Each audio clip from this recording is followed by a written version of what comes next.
Di 2013 itu kena 1,7 M. Wow. Di 2015 yang 6 M. Kemudian di 2017 kena 200-300 juta. Kemudian di 2019 corona datang. Iya. Ya kan? Bukan corona datang, udah mulai turun gitu kan. Apa tuh? Langsung corona datang disambut tahun 2020 kan. Nah, jadi selalu seperti itu gitu. Tapi kemarin ini pas corona itu di akhir 2020, alhamdulillah Allah memberikan kesempatan lagi. Siapa bilang corona itu menghancurkan semua orang? Dan buktinya saya bangkitnya di zaman corona ini gitu. Kalau tidak ada corona mungkin saya tidak bisa menambang sendiri di tambang saya sendiri gitu. Karena apa? Karena untuk memasuki tambang batu bara itu kita minimum harus punya uang 10 M. Dan saya cuma punya uang waktu itu yang tersisa cuma 2,5 M. Ngomong-ngomongin Gitu. tambang sendiri nih, artinya memang tambang Bu Sugesti itu baru-baru ini.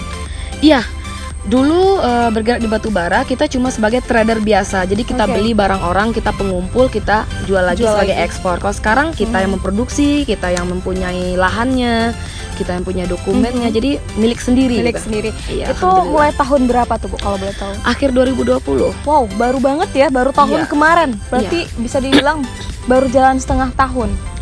Iya. Iya di awal di akhir 2019. Oh, 19. Di oke. awal 2020 bisa dikatakan seperti itu. Berarti sudah menambang Pas corona? sekitar 1,5 tahun. 1 tahunan lah. 1 tahunan, iya. Ya, sekarang hampir 1,5 tahun ya. 1,5 tahun. Itu kira-kira apa sih bedanya sama sebelumnya? Ya pasti lebih sulit karena nambang sendiri. Nah, Tantangannya lebih dahsyat tantangan, lagi. bener. Kita ngomongin tantangan. Ya Allah, itu ular biawa. Mana? Itu Nampak. jauh dia, jauh. Enggak apa-apa dong. Apa tadi tuh? Kita balik lagi ke topik ya. Ya. Kita ngomongin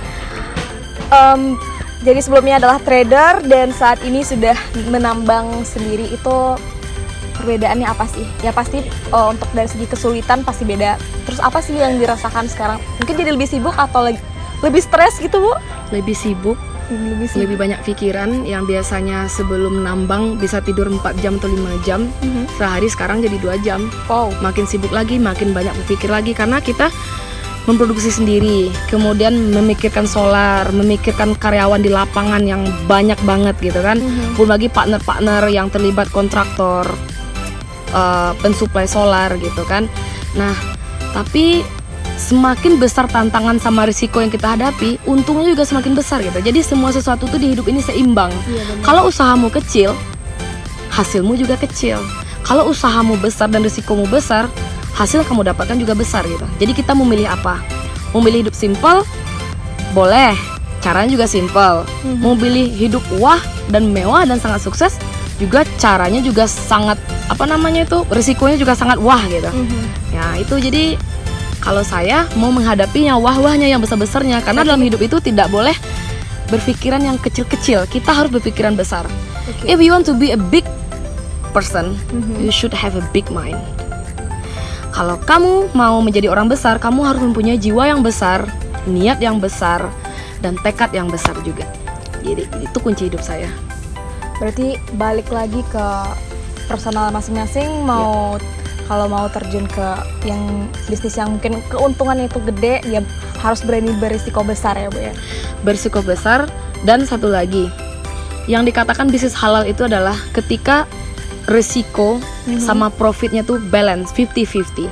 Yes. Ingat, bisnis yang dengan mudah mendapatkan entah apalah lotre atau apalah gitu kan, yang risikonya kalau menang oke, kalau kalah oke, itu boleh dikatakan itu bukan sebuah bisnis. Itu sama kayak main judi Yes. atau lotre. Jadi saya walaupun risiko besar, saya akan tetap menjaga bahwa caranya tuh bersih, jujur, clear, dan halal gitu.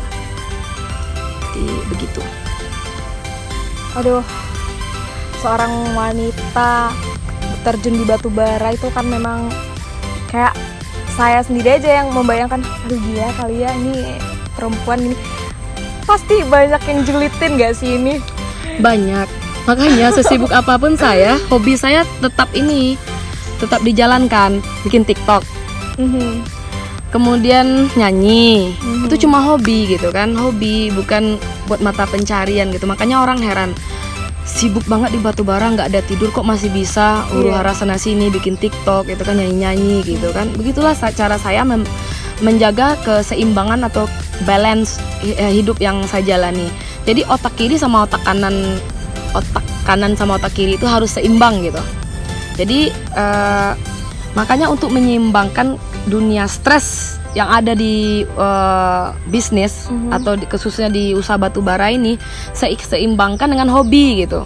Karena saya tamatan bahasa dan sastra gitu kan, jadi Seni dunia banget. teater, nyanyi, acting, semuanya itu sudah saya pelajari 5 tahun loh kuliah. Saya tidak pernah kuliah mempelajari batubara. Yang saya pelajari itu bagaimana cara bikin film, bagaimana cara bikin iklan, nyanyi, acting, drama, itu yang saya pelajari gitu. Dan itu tidak bisa saya amalkan di batubara. Makanya di sela-sela waktu yang sangat padat ini Menyalurkan. Iya, benar. Kalau bisa, ini yang moto ya. Kalau bisa orang-orang yang apa tadi julid atau Julid, apa kan, mereka cuma harus tahu kekonyolan kita aja, nggak perlu kesuksesan kita. Gimana cara kita mencapai sukses itu nggak perlu mereka tahu. Biar kita upload yang aneh-aneh aja, yang lucu-lucu gitu kan. Jadi orang bingung, ini pengangguran ini atau bisnisnya masih jalan gitu kan. Itu trik juga itu menghadapi dunia sosial yang semakin membahana ini gitu kan, Semakin sosial luas ya. media. Kalau sering update di Facebook, Instagram, ya pasti orang-orang pada mikir, aduh ini orang kerjaannya TikTokan mulu, ini bisnisnya beneran gak sih? pasti tambah julid deh orang-orangnya kan. Dan itu yang saya mau. Jadi para kurcaci toksit gitu kan, para orang-orang menilai ini sugesti, ini dia bangkrut, jatuh atau gimana ya, kerjanya cuma bikin yang konyol-konyol doang gitu, Cuma TikTok acting, TikTok, nyanyi, nggak jelas sana sini gitu kan. Itu yang harus kita upload tuh yang happy aja gitu. Nggak usah diupload kita nggak tidur semalaman jungkir balik mikirin batubara, nggak usah diupload gitu. Buat apa? Buat apa gitu? Apakah orang yang melihat itu akan meringankan beban kita? Enggak kan? Bagus kita menghibur mereka. Bener. Ya pasti orang-orang juga berpikiran ini jadi seorang sugesti betapa enaknya ya, seorang pengusaha batubara, duitnya banyak, bisa beli ini beli itu, bisa tiktokan sana sini. Ya pasti mungkin orang-orang di luar sana banyak kali yang berpikiran seperti itu, cuman nggak tahu gimana jatuh bangunnya, susahnya di batubara. Iya, makanya kan orang berpikiran oh dia sukses. Orang tidak akan pernah menanyakan kepada kita bagaimana proses mencapai kesuksesan tersebut gitu. Sama dengan seperti ini, ketika kita berbuat kebaikan sama orang 1 kali, 2 kali, 3 kali, 4 kali, 5, 6, 7, 8, 9 ke 10 kita tidak bisa membantu mereka seperti biasa, kebaikan kita yang 9 ini bakal hilang ini. Dan itu terjadi di saat-saat sekarang ini gitu. Jadi seperti itu juga di bisnis, orang cuma tahu suksesnya aja, sombong itu. Pernah terjadi satu ketika, waktu itu kan saya lagi angkat telepon, jadi ada orang yang nyapa, nggak kedengaran kan karena fokus kan, halo gitu kan. Jadi orang nyapa guys nggak kedengaran. Itu bagi orang yang toxic atau yang berpikiran negatif, sombong dia sekarang ya, laganya gitu kan, sombong amat gitu kan. Udah sukses nggak kedengaran lagi orang nyapa. Padahal kalau mereka berpikiran positif, lihat dia lagi angkat telepon, apakah mungkin lo nggak bisa kan? Apalagi kalau misalnya fokus tuh talk about batubara gitu kan. Harus fokus. Karena di batubara ini ketika kita salah jalan aja, salah ngambil keputusan aja hancur. Gitu. Hancurnya tuh nggak sedikit gitu, langsung anjlok besar gitu. Ya benar. Jadi bagi saya hidup susah sudah pernah, menengah sudah pernah, tinggi sekali sudah pernah. Tidur sekarang di bintang 5 oke, tidur di tanah di hutan juga oke, no problem. Jadi semuanya biasa Jadi, aja. Kalau kayak di TikTok ketika hidup susah, biasalah. Pas di atas lagi, biasalah. Biasa. Udah santuy ya. Jadi nggak menjadikan sesuatu tuh sombong kayak gini-gini. Kan ada tuh kan beberapa orang baru merasa sukses, merasa terkenal, udah sombong. Kalau saya biasa aja. Boleh dilihat. Boleh tanya ke orang-orang yang pernah mengenal teman-teman masa kecil, kemudian orang-orang di kampung. Sugesti kecil sama sugesti sekarang sama nggak karakternya? Sama. Gak ada yang berubah, alhamdulillah. Dan mudah-mudahan Allah tidak akan merubah itu gitu. Karena Saya waktu susah, nggak pernah makan waktu pas berjuang dulu, saya berjanji sama Allah, ya Allah, ketika aku sukses, jangan jadikan aku orang yang sombong. Dan jadikanlah aku orang yang tidak bisa membiarkan orang lain kelaparan di depan mataku gitu. Karena berjanji sama Allah waktu pas kelaparan itu berdoa, ya Allah, jika engkau berikan hamba makanan hari ini, hamba berjanji tidak akan membiarkan orang-orang kelaparan di depan mata hamba di suatu saat nanti jika engkau memberi sukses padaku gitu. Jadi kayak gitu, jadi biasa aja. Makanya kan orang kan Gisti itu agak kagok ketemu pertama kan, tapi setelah masuk gimana? Ya. Alhamdulillah biasa aja. Biasa aja. Kita cuma biasa manusia juga. biasa, makan juga sama 2 atau 3 kali sehari. Sama-sama makan nasi juga Iya, ya orang makan nasi Indonesia. juga. Apa yang Iya, kita benar. sombong dunia Iya, ini? benar. Ya maksudnya kalau orang di luar sana pas membayangkan, wah gila banget nih, dia orang cewek batu bara ya pasti. Ya untuk orang-orang yang memang berhati baik ya pasti, aduh gue pengen banget nih kayak gini, jadi dijadikan cambuk dan motivasi. Tapi kalau yang julid, apaan sih nih orang? Makanya sekarang mau memotivasi. Saya tidak mengatakan bahwa saya seorang motivator hebat, tapi saya cuma mau mengatakan sharing pengalaman-pengalaman yang didapat, bagaimana sukses di usia muda. Karena kalau bisa di usia muda ini kita bekerja keras, ketika tuanya kita cuma menikmati. Jangan di usia muda ini kita berleha-leha, nggak tahu apa yang mau dikerjakan, pas tuanya nanti menderita, mikirkan menyesal, tidak pernah melakukan itu di masa muda. Jadi ketika kita masih kuat, masih punya semangat, bulatkan tekad, ini kejar. Jangan sia-siakan masa muda. Makanya untuk kalangan milenial, mulailah berpikir dari sekarang untuk mencapai sukses itu. Jangan pernah telat. Gitu.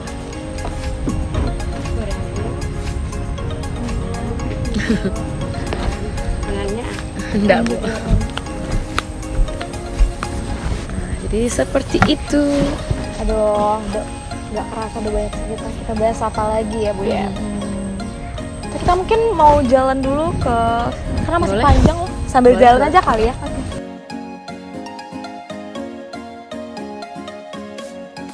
Oke.